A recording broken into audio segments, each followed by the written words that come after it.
ಓಂ ಶಾಂತಿ. ಇಂದಿನ ದಿನಾಂಕ 14/11/2025. ಪ್ರಾರ್ಥ ಮುರುಳಿ ಬಾಪ್ತಾದ ಮಧುಬನ. ಮಧುರ ಮಕ್ಕಳೇ, ಶ್ರೇಷ್ಠ ಪದವಿಯನ್ನು ಪಡೆಯಬೇಕೆಂದರೆ ನೆನಪಿನ ಯಾತ್ರೆಯಲ್ಲಿ ಮಸ್ತರಾಗಿರಿ. ಇದೇ ಆತ್ಮಿಕ ನೇಣು ಆಗಿದೆ. ಬುದ್ಧಿಯು ತನ್ನ ಮನೆಯಲ್ಲಿ ತಗುಲಿ ಹಾಕಿಕೊಂಡಿರಲಿ. ಪ್ರಶ್ನೆ: ಯಾರ ಬುದ್ಧಿಯಲ್ಲಿ ಜ್ಞಾನದ ಧಾರಣೆಯಾಗುವುದಿಲ್ಲವೋ ಅವರ ಚಿಹ್ನೆಗಳೇನು? ಉತ್ತರ: ಅವರು ಚಿಕ್ಕ ಚಿಕ್ಕ ಮಾತುಗಳಲ್ಲಿ ಬೇಸರವಾಗುತ್ತಿರುತ್ತಾರೆ. ಯಾರ ಬುದ್ಧಿಯಲ್ಲಿ ಎಷ್ಟು ಜ್ಞಾನದ ಧಾರಣೆಯಾಗುವುದೋ ಅಷ್ಟೇ ಅವರಿಗೆ ಖುಷಿ ಇರುವುದು. ಈಗ ಪ್ರಪಂಚವು ಕೆಳಗಿಳಿಯಲೇಬೇಕಾಗಿದೆ.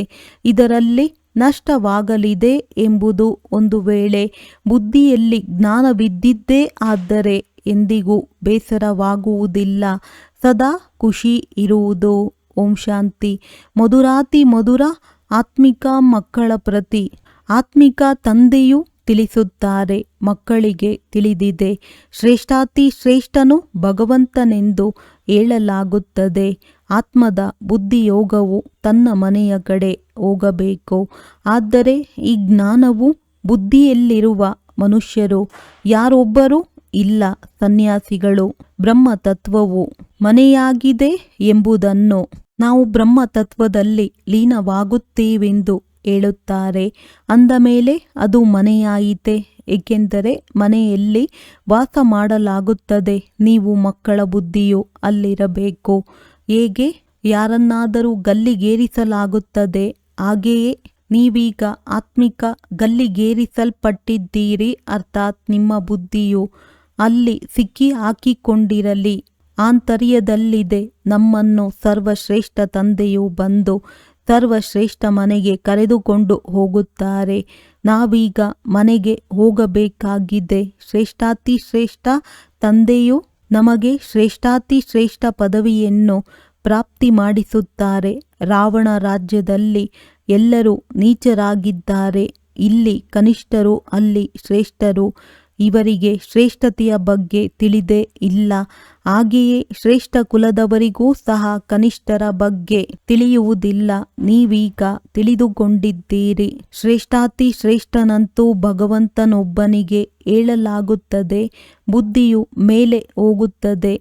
ತಂದೆಯು ಪರಮಧಾಮದ ನಿವಾಸಿಯಾಗಿದ್ದಾರೆ. ನಾವಾತ್ಮಗಳು ಸಹ ಅಲ್ಲಿನ ನಿವಾಸಿಗಳಾಗಿದ್ದೇವೆ. ಇಲ್ಲಿಗೆ ಕೇವಲ ಪಾತ್ರವನ್ನಭಿನಯಿಸಲು ಬರುತ್ತೇವೆ ಎಂಬುದು ಯಾರಿಗೂ ತಿಳಿದಿಲ್ಲ. ಇದು ಯಾರ ಸಂಕಲ್ಪದಲ್ಲಿಯೂ ಬರುವುದಿಲ್ಲ. ತಮ್ಮದೇ ಉದ್ಯೋಗ ವ್ಯವಹಾರಗಳಲ್ಲಿ ತೊಡಗಿರುತ್ತಾರೆ. ಈಗ ತಂದೆಯು ತಿಳಿಸುತ್ತಾರೆ, ಯಾವಾಗ ನೆನಪಿನ ಯಾತ್ರೆಯಲ್ಲಿ ಮಸ್ತರಾಗಿರುತ್ತೀರೋ ಆಗಲೇ ಶ್ರೇಷ್ಠಾತಿ ಶ್ರೇಷ್ಠರಾಗುತ್ತೀರಿ. ನೆನಪಿನಿಂದಲೇ ಶ್ರೇಷ್ಠ ಪದವಿಯನ್ನು ಪಡೆಯಬೇಕಾಗಿದೆ. ನಿಮಗೆ ಕಲಿಸುತ್ತಿರುವ ಜ್ಞಾನವು ಮರೆಯುವಂತಿಲ್ಲ. ಚಿಕ್ಕ ಮಕ್ಕಳೂ ಸಹ ವರ್ಣನೆ ಮಾಡುತ್ತಾರೆ. ಬಾಕಿ ಯೋಗದ ಮಾತು ಮಕ್ಕಳಿಗೆ ಅರ್ಥವಾಗುವುದಿಲ್ಲ. ಅನೇಕ ಮಕ್ಕಳು ಯಥಾರ್ಥವಾಗಿ ನೆನಪಿನ ಯಾತ್ರೆಯನ್ನು ತಿಳಿದುಕೊಂಡಿಲ್ಲ. ನಾವು ಎಷ್ಟು ಶ್ರೇಷ್ಠ ಮಟ್ಟಕ್ಕೇರುತ್ತೇವೆ. ಮೂಲವತನ, ಸೂಕ್ಷ್ಮವತನ, ಸ್ಥೂಲವತನ, ಪಂಚತತ್ವಗಳು ಇಲ್ಲಿವೆ. ಸೂಕ್ಷ್ಮವತನ, ಮೂಲವತನದಲ್ಲಿ ಇವು ಇರುವುದಿಲ್ಲ. ಈ ಜ್ಞಾನವನ್ನು ತಂದೆಯೇ ಕೊಡುತ್ತಾರೆ. ಆದ್ದರಿಂದ ಅವರಿಗೆ ಜ್ಞಾನ ಸಾಗರನೆಂದು ಹೇಳಲಾಗುತ್ತದೆ. ಬಹಳ ಶಾಸ್ತ್ರಗಳನ್ನು ಓದುವುದೇ ಜ್ಞಾನವೆಂದು ಮನುಷ್ಯರು ತಿಳಿಯುತ್ತಾರೆ. ಎಷ್ಟೊಂದು ಹಣ ಸಂಪಾದಿಸುತ್ತಾರೆ.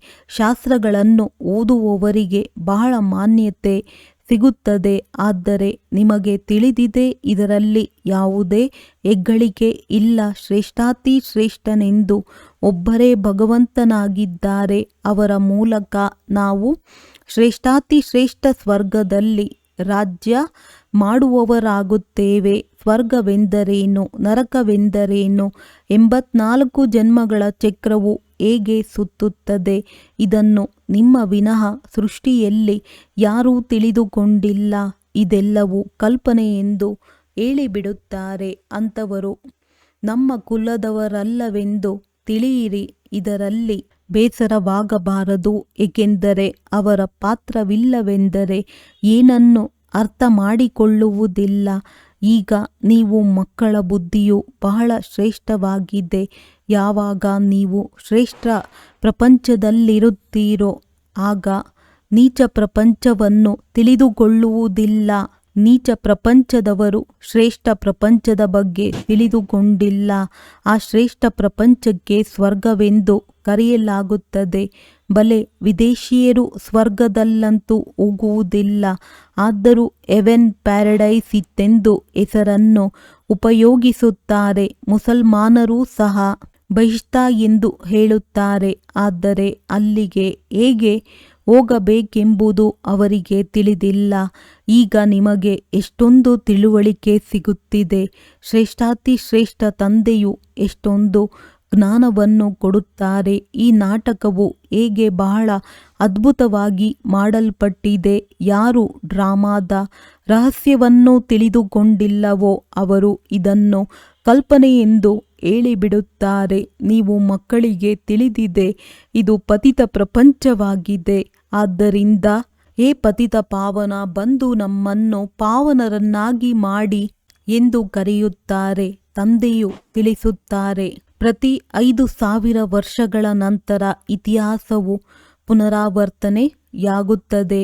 ಹಳೆಯ ಪ್ರಪಂಚವು ಹೊಸದಾಗುತ್ತದೆ. ಆದ್ದರಿಂದ ನಾನೇ ಬರಬೇಕಾಗುವುದು. ಕಲ್ಪಕಲ್ಪವೂ ಬಂದು ನೀವು ಮಕ್ಕಳನ್ನು ಶ್ರೇಷ್ಠರನ್ನಾಗಿ ಮಾಡುತ್ತೇನೆ. ಪಾವನರಿಗೆ ಶ್ರೇಷ್ಠರು ಮತ್ತು ಪತಿತರಿಗೆ ಕನಿಷ್ಠರೆಂದು ಹೇಳಲಾಗುತ್ತದೆ. ಇದೇ ಪ್ರಪಂಚವು ಹೊಸದು ಪಾವನವಾಗಿತ್ತು, ಈಗ ಪತಿತವಾಗಿದೆ.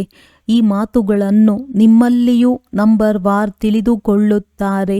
ಯಾರ ಬುದ್ಧಿಯಲ್ಲಿ ಈ ಮಾತುಗಳಿರುತ್ತದೆಯೋ ಅವರು ಸದಾ ಖುಷಿಯಾಗಿರುತ್ತಾರೆ. ಈ ಮಾತುಗಳು ಬುದ್ಧಿಯಲ್ಲಿಲ್ಲವೆಂದರೆ ಯಾರಾದರೂ ಏನಾದರೂ ಹೇಳಿದರೂ ನಷ್ಟವಾಯಿತೆಂದರೆ ಬೇಸರವಾಗುತ್ತಾರೆ. ತಂದೆಯು ತಿಳಿಸುತ್ತಾರೆ, ಈಗ ಈ ಕನಿಷ್ಠ ಪ್ರಪಂಚದ ಅಂತ್ಯವಾಗಲಿದೆ. ಇದು ಹಳೆಯ ಪ್ರಪಂಚವಾಗಿದೆ. ಮನುಷ್ಯರು ಎಷ್ಟೊಂದು ಕನಿಷ್ಠರಾಗಿ ಬಿಡುತ್ತಾರೆ. ಆದರೆ ನಾವು ಕನಿಷ್ಠರೆಂಬುದನ್ನು ಯಾರೂ ತಿಳಿದುಕೊಳ್ಳುವುದಿಲ್ಲ. ಭಕ್ತರು ಯಾವಾಗಲೂ ತಲೆಬಾಗುತ್ತಾರೆ. ಕನಿಷ್ಠರ ಮುಂದೆ ಎಂದೂ ತಲೆಬಾಗುವ ಪದ್ಧತಿ ಇಲ್ಲ. ಪವಿತ್ರರ ಮುಂದೆ ತಲೆಬಾಗುವ ಪದ್ಧತಿ ಇದೆ. ಸತ್ಯಯುಗದಲ್ಲಿ ಎಂದೂ ಈ ರೀತಿಯಾಗುವುದಿಲ್ಲ. ಭಕ್ತರೇ ಈ ರೀತಿ ಮಾಡುತ್ತಾರೆ. ತಲೆಬಾಗಿ ನಡೆಯಿರಿ ಎಂದು ತಂದೆಯು ಹೇಳುವುದಿಲ್ಲ. ಇದು ವಿದ್ಯೆಯಾಗಿದೆ. ಈಶ್ವರಿಯ ವಿಶ್ವವಿದ್ಯಾಲಯದಲ್ಲಿ ನೀವು ಓದುತ್ತಿದ್ದೀರಿ ಅಂದಾಗ ಎಷ್ಟೊಂದು ನಶೆ ಇರಬೇಕು. ಕೇವಲ ವಿಶ್ವವಿದ್ಯಾಲಯದಲ್ಲಿ ನಶೆ ಇದ್ದು ಮನೆಗೆ ಹೋದ ತಕ್ಷಣ ಇಳಿಯುವಂತಾಗಬಾರದು. ಮನೆಯಲ್ಲಿಯೂ ಈ ನಶೆ ಇರಬೇಕು. ಇಲ್ಲಂತೂ ನಿಮಗೆ ತಿಳಿದಿದೆ, ಶಿವತಂದೆಯೇ ನಮಗೆ ಓದಿಸುತ್ತಾರೆ. ಈ ಬ್ರಹ್ಮರವರೂ ಸಹ ಹೇಳುತ್ತಾರೆ, ನಾನೇನು ಜ್ಞಾನಸಾಗರನಲ್ಲ. ಮತ್ತೆ ತಂದೆಯೂ ಸಹ ಹೇಳುತ್ತಾರೆ, ಜ್ಞಾನಸಾಗರ ನಾನಾಗಿದ್ದೇನೆ, ಇವರಲ್ಲ. ಸಾಗರದಿಂದ ನದಿಗಳು ಹುಟ್ಟುತ್ತವೆ. ಎಲ್ಲವೇ ಸಾಗರವು ಒಂದೇ ಆಗಿದೆ. ಬ್ರಹ್ಮಪುತ್ರ ಎಲ್ಲದಕ್ಕಿಂತ ದೊಡ್ಡ ನದಿಯಾಗಿದೆ. ಬಹಳ ದೊಡ್ಡ ಹಡಗುಗಳು ಬರುತ್ತವೆ.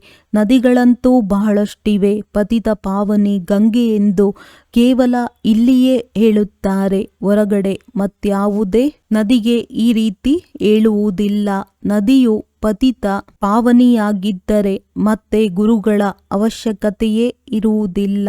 ನದಿಗಳಲ್ಲಿ ಕೊಳಗಳಲ್ಲಿ ಎಷ್ಟೊಂದು ಅಲೆದಾಡುತ್ತಾರೆ. ಕೆಲವೊಂದು ಕಡೆ ಸರೋವರಗಳು ಇಷ್ಟು ಕೊಳಕಾಗಿರುತ್ತವೆ, ಅದರ ಮಾತೆ ಕೇಳಬೇಡಿ. ಅದರ ಮಣ್ಣನ್ನು ತೆಗೆದು ಹಚ್ಚಿಕೊಳ್ಳುತ್ತಿರುತ್ತಾರೆ. ಆದರೆ ಇವೆಲ್ಲವೂ ಕೆಳಗಿಳಿಯುವ ಮಾರ್ಗಗಳೆಂದು ಈಗ ನಿಮಗೆ ಅರ್ಥವಾಗಿದೆ. ಮನುಷ್ಯರು ಎಷ್ಟು ಪ್ರೀತಿಯಿಂದ ಹೋಗುತ್ತಾರೆ. ಈಗ ನೀವು ತಿಳಿದುಕೊಳ್ಳುತ್ತೀರಿ. ಈ ಜ್ಞಾನದಿಂದ ನಮ್ಮ ಕಣ್ಣುಗಳೇ ತೆರೆಯಿತು. ನಿಮಗೆ ಜ್ಞಾನದ 3ನೆಯ ನೇತ್ರವೂ ತೆರೆದಿದೆ.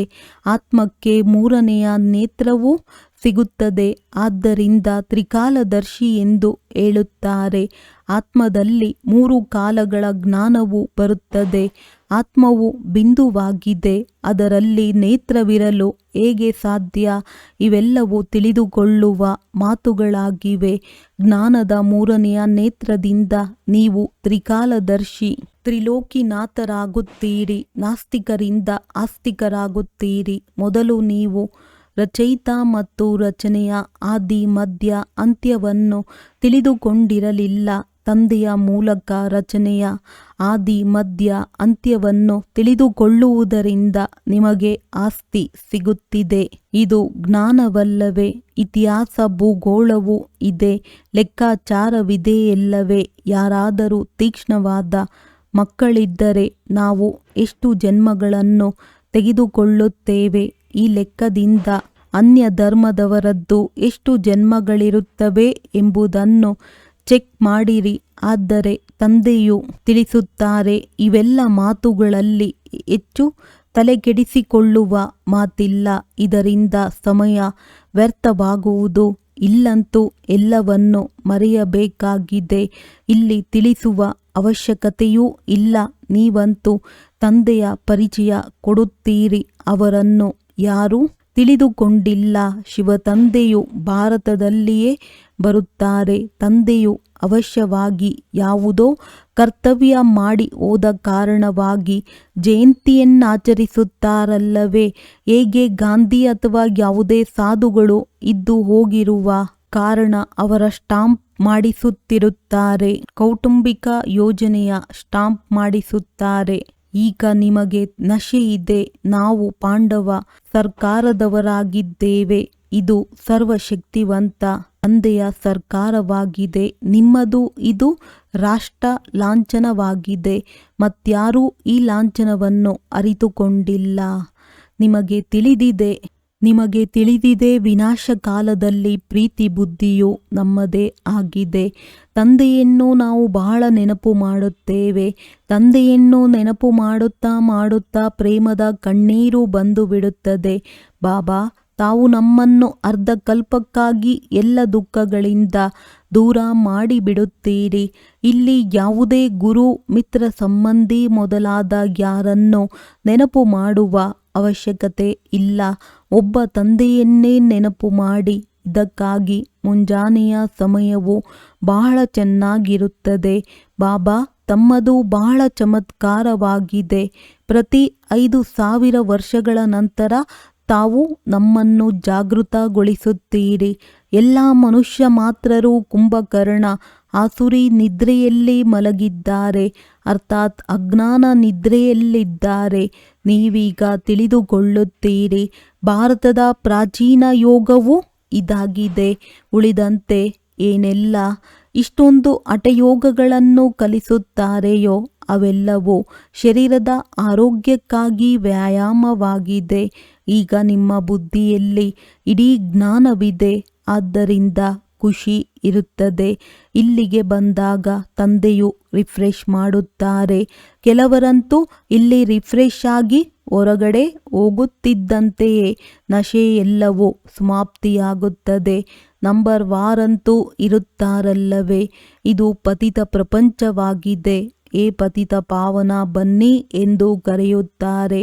ಆದರೆ ತನ್ನನ್ನು ಪತಿತನೆಂದು ತಿಳಿದುಕೊಳ್ಳುವುದಿಲ್ಲ. ಆದ್ದರಿಂದ ಪಾಪವನ್ನು ತೊಳೆಯಲು ನದಿಗೆ ಹೋಗುತ್ತಾರೆ. ಆದರೆ ಪಾಪವು ಶರೀರಕ್ಕೆ ಅಂಟುತ್ತದೆಯೇ? ತಂದೆಯು ಬಂದು ನಿಮ್ಮನ್ನು ಪಾವನರನ್ನಾಗಿ ಮಾಡುತ್ತಾರೆ ಮತ್ತು ತಿಳಿಸುತ್ತಾರೆ, ಮಕ್ಕಳೇ, ನನ್ನೊಬ್ಬನನ್ನೇ ನೆನಪು ಮಾಡಿ, ಆಗ ನಿಮ್ಮ ವಿಕರ್ಮಗಳು ವಿನಾಶವಾಗುತ್ತವೆ. ಈ ಜ್ಞಾನವು ನಿಮಗೆ ಈಗ ಸಿಕ್ಕಿದೆ. ಭಾರತವು ಸ್ವರ್ಗವಾಗಿತ್ತು, ಈಗ ನರಕವಾಗಿದೆ. ನೀವು ಮಕ್ಕಳಂತೂ ಈಗ ಸಂಗಮದಲ್ಲಿದ್ದೀರಿ. ಯಾರಾದರೂ ವಿಕಾರದಲ್ಲಿ ಬೀಳುತ್ತಾರೆಂದರೆ ಅನುತ್ತೀರ್ಣರಾಗುತ್ತಾರೆ. ಅಂದರೆ ಅವರು ಹೇಗೆ ನರಕದಲ್ಲಿ ಬೀಳುತ್ತಾರೆ? 5 ಅಂತಸ್ತಿನ ಮಹಡಿಯಿಂದ ಕೆಳಗೆ ಬೀಳುತ್ತಾರೆ ಮತ್ತು 100 ಪಟ್ಟು ಶಿಕ್ಷೆಯನ್ನನುಭವಿಸಬೇಕಾಗುತ್ತದೆ. ಆದ್ದರಿಂದ ತಂದೆಯು ತಿಳಿಸುತ್ತಾರೆ, ಭಾರತವು ಎಷ್ಟು ಶ್ರೇಷ್ಠವಾಗಿತ್ತೋ ಈಗ ಎಷ್ಟೊಂದು ಕನಿಷ್ಠವಾಗಿದೆ. ನೀವೀಗ ಎಷ್ಟೊಂದು ಬುದ್ಧಿವಂತರಾಗುತ್ತೀರಿ. ಮನುಷ್ಯರು ಎಷ್ಟೊಂದು ಬುದ್ಧಿಹೀನರಾಗಿದ್ದಾರೆ. ತಂದೆಯು ನಿಮಗೆ ಇಲ್ಲಿ ಬಹಳ ನಶೆ ತರಿಸುತ್ತಾರೆ. ಆದರೆ ಹೊರಗಡೆ ಹೋದ ಕೂಡಲೇ ನಶೆಯು ಕಡಿಮೆಯಾಗಿ ಬಿಡುತ್ತದೆ, ಖುಷಿಯು ಆರಿ ಹೋಗುತ್ತದೆ. ವಿದ್ಯಾರ್ಥಿಗಳು ಯಾರಾದರೂ ದೊಡ್ಡ ಪರೀಕ್ಷೆಯನ್ನು ತೇರ್ಗಡೆ ಮಾಡುತ್ತಾರೆಂದರೆ ಅವರಿಗೆ ನಶೆ ಕಡಿಮೆಯಾಗುತ್ತದೆಯೇ? ಓದಿ ತೇರ್ಗಡೆಯಾಗಿ ಒಳ್ಳೊಳ್ಳೆಯ ಪದವಿಯನ್ನು ಪಡೆಯುತ್ತಾರೆ. ಈಗ ನೋಡಿ ಭಾರತದ ಸ್ಥಿತಿ ಏನಾಗಿದೆ. ನಿಮಗೆ ಶ್ರೇಷ್ಠಾತಿ ಶ್ರೇಷ್ಠ ತಂದೆಯು ಓದಿಸುತ್ತಾರೆ. ಅವರು ನಿರಾಕಾರನಾಗಿದ್ದಾರೆ. ನೀವಾತ್ಮಗಳು ನಿರಾಕಾರಿಯಾಗಿದ್ದೀರಿ. ಇಲ್ಲಿ ಪಾತ್ರವನ್ನಭಿನಯಿಸಲು ಬಂದಿದ್ದೀರಿ. ಈ ಡ್ರಾಮಾದ ರಹಸ್ಯವನ್ನು ತಂದೆಯೇ ಬಂದು ತಿಳಿಸುತ್ತಾರೆ. ಈ ಸೃಷ್ಟಿ ಚಕ್ರಕ್ಕೆ ನಾಟಕವೆಂದು ಹೇಳಲಾಗುತ್ತದೆ. ಆ ನಾಟಕದಲ್ಲಾದರೆ ಯಾರಾದರೂ ಕಾಯಿಲೆಗೊಳಗಾದರೆ ಅವರು ನಾಟಕವನ್ನು ಬಿಟ್ಟು ಹೋಗುತ್ತಾರೆ. ಆದರೆ ಇದು ಬೇಅದ್ದಿನ ನಾಟಕವಾಗಿದೆ. ಇದು ಯಥಾರ್ಥ ರೀತಿಯಲ್ಲಿ ನೀವು ಮಕ್ಕಳ ಬುದ್ಧಿಯಲ್ಲಿದೆ. ನಿಮಗೆ ತಿಳಿದಿದೆ, ನಾವಿಲ್ಲಿ ಪಾತ್ರವನ್ನಭಿನಯಿಸಲು ಬರುತ್ತೇವೆ. ನಾವು ಬೇಅದ್ದಿನ ಪಾತ್ರಧಾರಿಗಳಾಗಿದ್ದೇವೆ. ಇಲ್ಲಿ ನಾವು ಶರೀರವನ್ನು ತೆಗೆದುಕೊಂಡು ಪಾತ್ರವನ್ನಭಿನಯಿಸುತ್ತೇವೆ. ತಂದೆಯು ಬಂದಿದ್ದಾರೆ. ಇದೆಲ್ಲವೂ ಬುದ್ಧಿಯಲ್ಲಿರಬೇಕು. ಬೇಅದ್ದಿನ ನಾಟಕವೆಲ್ಲವೂ ಬುದ್ಧಿಯಲ್ಲಿರಬೇಕು. ಬೇಅದ್ದಿನ ವಿಶ್ವದ ರಾಜ್ಯ ಭಾಗ್ಯವೂ ಸಿಗುತ್ತದೆ. ಅಂದ ಮೇಲೆ ಅದಕ್ಕಾಗಿ ಅಷ್ಟು ಒಳ್ಳೆಯ ಪುರುಷಾರ್ಥವನ್ನು ಮಾಡಬೇಕಲ್ಲವೇ? ಗೃಹಸ್ಥ ವ್ಯವಹಾರದಲ್ಲಿಯೂ ಬಲೆ ಇರಿ, ಆದರೆ ಪವಿತ್ರರಾಗಿರಿ. ವಿದೇಶದಲ್ಲಿ ಇಂಥವರು ಅನೇಕರಿದ್ದಾರೆ. ಅವರು ವೃದ್ಧರಾದಾಗ ಬಾಳ ಸಂಗಾತಿಗಾಗಿ ವಿವಾಹ ಮಾಡಿಕೊಳ್ಳುತ್ತಾರೆ. ಸಂಭಾಲನೆಗಾಗಿ ಎಲ್ಲವನ್ನೂ ವಿಲ್ ಮಾಡುತ್ತಾರೆ. ಸ್ವಲ್ಪ ಅವರಿಗೆ ಇನ್ನು ಸ್ವಲ್ಪ ಟ್ರಸ್ಟ್ಗಾಗಿ ಕೊಡುತ್ತಾರೆ. ಅವರಲ್ಲಿ ವಿಕಾರದ ಮಾತಿರುವುದಿಲ್ಲ. ಪ್ರಿಯತಮ ಪ್ರಿಯತಮೆಯರೂ ಸಹ ವಿಕಾರಕ್ಕಾಗಿ ಬಲಿಹಾರಿಯಾಗುವುದಿಲ್ಲ. ಕೇವಲ ಶಾರೀರಿಕ ಪ್ರೀತಿ ಇರುತ್ತದೆ. ನೀವು ಆತ್ಮಿಕ ಪ್ರಿಯತಮೆಯರಾಗಿದ್ದೀರಿ. ಒಬ್ಬ ಪ್ರಿಯತಮನನ್ನು ನೆನಪು ಮಾಡುತ್ತೀರಿ. ಎಲ್ಲ ಪ್ರಿಯತಮೆಯರಿಗೆ ಒಬ್ಬರೇ ಪ್ರಿಯತಮನಾಗಿದ್ದಾರೆ. ಎಲ್ಲರೂ ಅವರೊಬ್ಬರನ್ನೇ ನೆನಪು ಮಾಡುತ್ತಾರೆ. ಅವರು ಇಷ್ಟು ಶೋಭಾಯಮಾನವಾಗಿದ್ದಾರೆ. ಆತ್ಮವು ಸುಂದರವಾಗಿದೆ ಎಲ್ಲವೇ? ಅಂದರೆ ತಂದೆಯು ಸದಾ ಪಾವನವಾಗಿದ್ದಾರೆ. ನೀವಂತೂ ಪತಿತರಾಗಿದ್ದೀರಿ. ಆದ್ದರಿಂದ ನಿಮ್ಮನ್ನು ಪುನಃ ಸುಂದರರನ್ನಾಗಿ ಮಾಡುತ್ತಾರೆ. ನಿಮಗೆ ತಿಳಿದಿದೆ, ತಂದೆಯು ನಮ್ಮನ್ನು ಸುಂದರರನ್ನಾಗಿ ಮಾಡುತ್ತಾರೆ. ಇಲ್ಲಿ ಅನೇಕರಿದ್ದಾರೆ. ಯಾವ ಯಾವ ವಿಚಾರಗಳಲ್ಲಿ ಕುಳಿತಿರುತ್ತಾರೆಯೋ ಗೊತ್ತಿಲ್ಲ. ಶಾಲೆಯಲ್ಲಿಯೂ ಸಹ ಇದೇ ರೀತಿ ಇರುತ್ತದೆ. ಕುಳಿತಿದ್ದಂತೆಯೇ ಬುದ್ಧಿಯು ಸಿನಿಮಾದ ಕಡೆ, ಜೊತೆಗಾರರ ಕಡೆ ಹೊರಟು ಹೋಗುತ್ತದೆ. ಸತ್ಸಂಗಗಳಲ್ಲಿಯೂ ಇದೇ ರೀತಿಯಾಗುತ್ತದೆ. ಇಲ್ಲಿಯೂ ಸಹ ಹಾಗೆಯೇ ಬುದ್ಧಿಯಲ್ಲಿ ಕುಳಿತುಕೊಳ್ಳಲಿಲ್ಲವೆಂದರೆ ನಶೆಯೇ ಇರುವುದಿಲ್ಲ. ಅನ್ಯರಿಗೆ ಧಾರಣೆ ಮಾಡಿಸಲು ಸ್ವಯಂನಲ್ಲಿಯೇ ಧಾರಣೆಯಾಗುವುದಿಲ್ಲ. ಅನೇಕ ಮಂದಿ ಕುಮಾರಿಯರು ಬರುತ್ತಾರೆ. ಸರ್ವೀಸಿನಲ್ಲಿ ತೊಡಗಬೇಕೆಂದು ಅವರಿಗೆ ಮನಸ್ಸಾಗುತ್ತದೆ. ಆದರೆ ಚಿಕ್ಕ ಚಿಕ್ಕ ಮಕ್ಕಳಿದ್ದಾರೆ. ತಂದೆಯು ತಿಳಿಸುತ್ತಾರೆ, ಮಕ್ಕಳ ಸಂಭಾಲನೆಗಾಗಿ ಯಾರಾದರೂ ಸೇವಕರನ್ನು ನೇಮಕ ಮಾಡಿ. ಇಂಥವರು ಅನೇಕರ ಕಲ್ಯಾಣ ಮಾಡುವರು. ಬುದ್ಧಿವಂತರಾಗಿದ್ದರೆ ಈ ಆತ್ಮಿಕ ಸೇವೆಯಲ್ಲಿ ಏಕೆ ತೊಡಗಬಾರದು? ಆದ್ದರಿಂದ 5-6 ಮಂದಿ ಮಕ್ಕಳನ್ನು ಸಂಭಾಲನೆ ಮಾಡಲು ಒಬ್ಬ ಸೇವಕರನ್ನು ನೇಮಕ ಮಾಡಿ. ಬಹಳ ನಶೆ ಇರಬೇಕು. ಮುಂದೆ ಈ ರೀತಿ ಆಗುವುದು ಪುರುಷರು ನೋಡುತ್ತಾರೆ. ನಮ್ಮ ಸ್ತ್ರೀ ಸನ್ಯಾಸಿಗಳನ್ನು ಸಹ ಗೆದ್ದಿದ್ದಾರೆ. ಈ ಮಾತೆಯರು ಲೌಕಿಕ ಪಾರಲೌಕಿಕ ತಂದೆಯ ಹೆಸರನ್ನು ಪ್ರಸಿದ್ಧ ಮಾಡಿ ತೋರಿಸುವರು. ಒಳ್ಳೆಯದು. ಮಧುರಾತಿ ಮಧುರ ಅಗಲಿ ಹೋಗಿ ಮರಳಿ ಸಿಕ್ಕಿರುವ ಮಕ್ಕಳ ಪ್ರತಿ ಮಾತ್ಪಿತಾ ಬಾಪ್ದಾದಾರವರ ನೆನಪು, ಪ್ರೀತಿ ಹಾಗೂ ಸುಪ್ರಭಾತ. ಆತ್ಮಿಕ ಮಕ್ಕಳಿಗೆ ಆತ್ಮಿಕ ತಂದೆಯ ನಮಸ್ತೆ. ಧಾರಣೆಗಾಗಿ ಮುಖ್ಯ ಸಾರ. ನೀವು ಬುದ್ಧಿಯಿಂದ ಎಲ್ಲವನ್ನೂ ಮರೆಯಬೇಕಾಗಿದೆ. ಯಾವ ಮಾತುಗಳಲ್ಲಿ ಸಮಯವು ವ್ಯರ್ಥವಾಗುತ್ತದೆಯೋ ಅವನ್ನು ಕೇಳುವ ಹಾಗೂ ಹೇಳುವ ಅವಶ್ಯಕತೆ ಇಲ್ಲ. ವಿದ್ಯಾಭ್ಯಾಸದ ಸಮಯದಲ್ಲಿ ಬುದ್ಧಿಯೋಗವು ಒಬ್ಬ ತಂದೆಯೊಂದಿಗೆ ತೊಡಗಿರಲಿ. ಬುದ್ಧಿಯು ಎಲ್ಲಿಯೂ ಅಲೆದಾಡಬಾರದು. ನಿರಾಕಾರ ತಂದೆಯೂ ನಮಗೆ ಓದಿಸುತ್ತಿದ್ದಾರೆ ಎಂಬ ನಶೆಯಲ್ಲಿರಬೇಕಾಗಿದೆ. ವರದಾನ: ತಮ್ಮ ಮಹಾನತೆ ಮತ್ತು ಮಹಿಮೆಯನ್ನು ತಿಳಿದುಕೊಂಡಿರುವ ಸರ್ವ ಆತ್ಮರಲ್ಲಿ ಶ್ರೇಷ್ಠ ವಿಧಿಯ ಮೂಲಕ ಪೂಜ್ಯನೀಯ ಭವ. ಪ್ರತಿಯೊಬ್ಬ ಬ್ರಾಹ್ಮಣ ಮಕ್ಕಳು ವರ್ತಮಾನ ಸಮಯ ವಿಶ್ವದ ಸರ್ವ ಆತ್ಮರಲ್ಲಿ ಶ್ರೇಷ್ಠರಾಗಿದ್ದಾರೆ ಮತ್ತು ಭವಿಷ್ಯದಲ್ಲಿ ವಿಶ್ವದ ಮೂಲಕ ಪೂಜ್ಯನೀಯರಾಗಿದ್ದಾರೆ. ನಂಬರ್ ವಾರ್ ಇದ್ದರೂ ಸಹ ಕೊನೆಯ ನಂಬರಿನ ಮಣಿಯೂ ಸಹ ವಿಶ್ವದ ಮುಂದೆ ಮಹಾನ್ ಆಗಿದ್ದಾರೆ. ಇಲ್ಲಿಯವರೆಗೆ ಭಕ್ತ ಆತ್ಮಗಳು ಕೊನೆಯ ನಂಬರಿನ ಮಣಿಯನ್ನೂ ಸಹ ಕಣ್ಣಿಗೆ ಒತ್ತಿಕೊಳ್ಳುತ್ತಾರೆ, ಏಕೆಂದರೆ ಎಲ್ಲ ಮಕ್ಕಳು ಬಾಪ್ ದಾದಾರವರ ಕಣ್ಣಿನ ನಕ್ಷತ್ರಗಳಾಗಿರುವಿರಿ, ಕಣ್ಮಣಿಗಳಾಗಿರುವಿರಿ. ಯಾರು ಒಮ್ಮೆಯಾದರೂ ಮನಸ್ಸಿನಿಂದ ಸತ್ಯ ಹೃದಯದಿಂದ ತಮ್ಮನ್ನು ತಂದೆಯ ಮಗು ಎಂದು ನಿಶ್ಚಯ ಮಾಡಿಕೊಂಡಿರುವರು, ನೇರವಾಗಿ ತಂದೆಯ ಮಗುವಾದರು ಎಂದರೆ ಅವರಿಗೆ ಪೂಜ್ಯನೀಯರಾಗುವ ಲಾಟರಿ ಅಥವಾ ವರದಾನ ದೊರಕಿಬಿಡುತ್ತದೆ. ಸ್ಲೋಗನ್: ಸ್ಥಿತಿ ಸದಾ ಖಜಾನೆಗಳಿಂದ ಸಂಪನ್ನ ಮತ್ತು ಸಂತುಷ್ಟವಾಗಿದ್ದಾಗ ಪರಿಸ್ಥಿತಿಗಳು ಬದಲಾಗಿ ಬಿಡುತ್ತವೆ. ಅವ್ಯಕ್ತ ಸೂಚನೆ: ಅಶರೀರಿ ಅಥವಾ ವಿದೇಹಿ ಸ್ಥಿತಿಯ ಅಭ್ಯಾಸ ಹೆಚ್ಚಿಸಿ. ಬಾಪ್ ದಾದಾರವರು ಇದ್ದಕ್ಕಿದ್ದಂತೆ ಈ ಶರೀರರೂಪಿ ಮನೆಯನ್ನು ಬಿಟ್ಟುಬಿಡಿ ಎಂದು ಡೈರೆಕ್ಷನ್ ಕೊಟ್ಟರೆ, ದೇಹ ಅಭಿಮಾನದ ಸ್ಥಿತಿಯನ್ನು ಬಿಟ್ಟು ದೇಹಿ ಅಭಿಮಾನಿ ಆಗಿಬಿಡಿ. ಈ ಪ್ರಪಂಚದಿಂದ ದೂರ ತಮ್ಮ ಮಧುರ ಮನೆಗೆ ಹೊರಟು ಹೋಗಿ ಎಂದರೆ ಹೋಗಲು ಸಾಧ್ಯವೇ? ಯುದ್ಧ ಸ್ಥಾನದಲ್ಲಿ ಯುದ್ಧ ಮಾಡುತ್ತಾ ಮಾಡುತ್ತಾ ಸಮಯವನ್ನು ಕಳೆಯುವುದಿಲ್ಲ ಅಲ್ಲವೇ? ಅಶರೀರಿ ಆಗುವುದರಲ್ಲಿ ಒಂದು ವೇಳೆ ಯುದ್ಧ ಮಾಡುವುದರಲ್ಲಿ ಸಮಯ ಕಳೆಯುತ್ತದೆ ಎಂದರೆ ಅಂತಿಮ ಪೇಪರ್ನಲ್ಲಿ ಮಾರ್ಕ್ಸ್ ಅಥವಾ ಡಿವಿಷನ್ ಯಾವುದು ಬರುವುದೋ? ಒಳ್ಳೆಯದು. ಓಂ ಶಾಂತಿ.